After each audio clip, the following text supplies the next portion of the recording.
একজন ছাত্রনেতা যিনি কিছুদিন আগে ছিলেন এবং জুলাই আন্দোলনে যার ভূমিকা ছিল, শরীফ ওসমান হাদি, তাকে গুলি করা হয়েছে এবং সে গুরুতর আহত অবস্থায় প্রথমে মেডিকেল কলেজ হাসপাতাল, আজকে এভারকেয়ার, গতকালকে তাকে এভারকেয়ারে নিয়ে যাওয়া হয়েছে।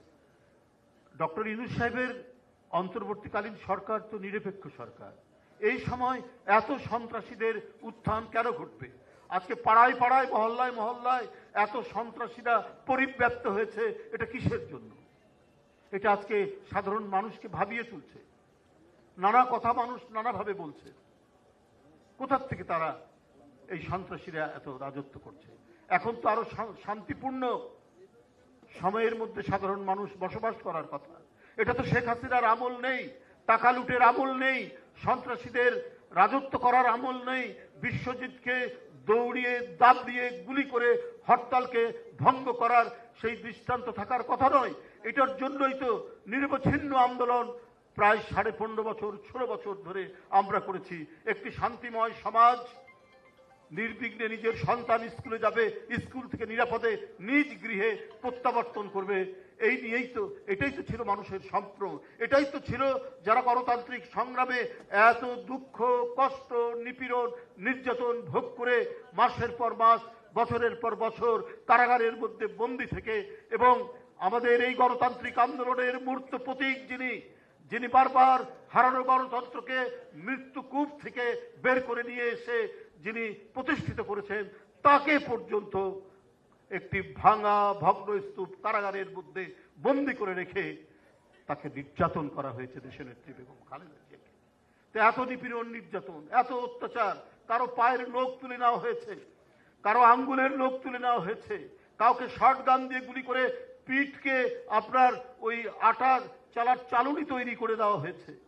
প্রত্যেকটি যারা সংগ্রামে ছিল, আন্দোলনে ছিল, প্রত্যেকেই তাদের পিঠে, তাদের পায়ে, তাদের শরীরে আঘাতের চিহ্ন নিয়ে জীবনযাপন করছে। আজকে অসংখ্য আমাদের সাথী, আমাদের বন্ধুরা দৃষ্টিশক্তি হারিয়েছে সররাগুলির সেই ছোট ছোট বুলেটের আঘাতে। এই যে এক ভয়াবহ বিভীষিকা অতিক্রম করে এসে যে অন্তর্বর্তীকালীন সরকারকে সবাই মিলে সমর্থন দিলেন, আজকে তার আমলে কেন এই ধরনের ঘটনা ঘটছে?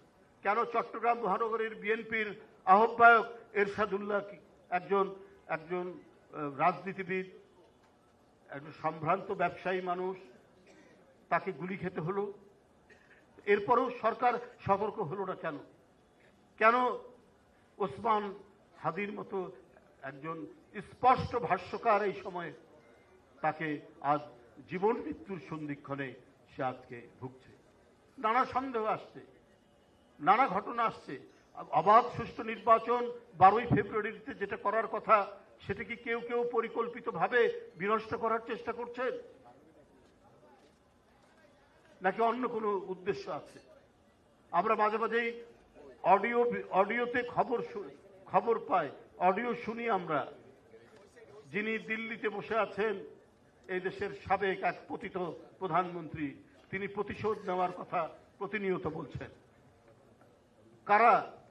এই প্রতিশোধেরই কি বহিঃপ্রকাশ? কেউ আবার আপনার ঘোড়ার আগে মানে গাড়ি জুড়িয়ে দিচ্ছেন।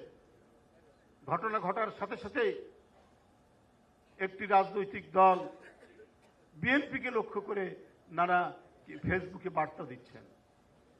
এগুলো তো সন্দেহ জাগে। একজন উপদেষ্টা মাত্র 4-5 দিন আগে বলে দিলেন যে জনগণ তো আমাদেরকে ম্যান্ডেট দেয়নি, কতদিন থাকবো। তো সবগুলো মিলিয়েই নানা সন্দেহ, নানা সংশয়, নানা ধরনের আমাদের মধ্যে কৌতূহল সৃষ্টি হচ্ছে, কোথায় কি ঘটছে। সবচেয়ে বড় আশঙ্কার কথা হচ্ছে, এইভাবেই কি চলতে থাকবে? তাহলে কোনো মাস্টার প্ল্যান অনুযায়ী কাজ হচ্ছে কিনা, এইটা আজকে সবাইকে ভাবিয়ে তুলছে।